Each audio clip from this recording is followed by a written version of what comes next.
কেমন আছেন আপনারা সবাই? আশা করি সবাই ভালো আছে। আজকে আমি আপনাদেরকে দেখাবো কিভাবে অল্প সময়ের মধ্যে জল ভাত বানানো যায়, আর যেটা অনেক মজা। বানানো যাক।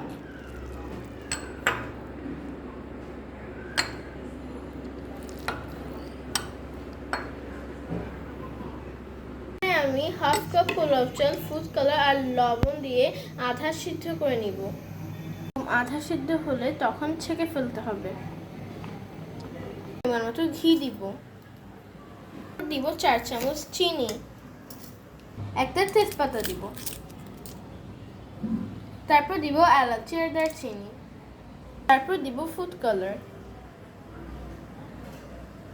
তারপর দিব সামান্য পানি, তারপর দিব একটুখানি লবণ, কারণ আমরা আগে যেহেতু লবণটা ইউজ করেছি। তারপর চুলাটা জ্বালিয়ে চিনিটা গলায় নিতে হবে। দেখেন চিনিটা গলে গিয়েছে। এবার পোলাও চালটা ঢেলে দিতে হবে, তারপর ভালো করে নাড়াতে হবে। আলহামদুলিল্লাহ, আমার জল ভাত রেডি। এবার পরিবেশনের পালা। এই যে আমার মজাদার জল ভাত রেডি। এখানে আপনারা বাদাম দিয়েও ডেকোরেশন করতে পারবেন। আমি এখানে কালো জাম ব্যবহার করেছি, আর কালো জামটাও আমি বানিয়েছি, আর এটার ভিডিও আসবে কিছুদিন পর।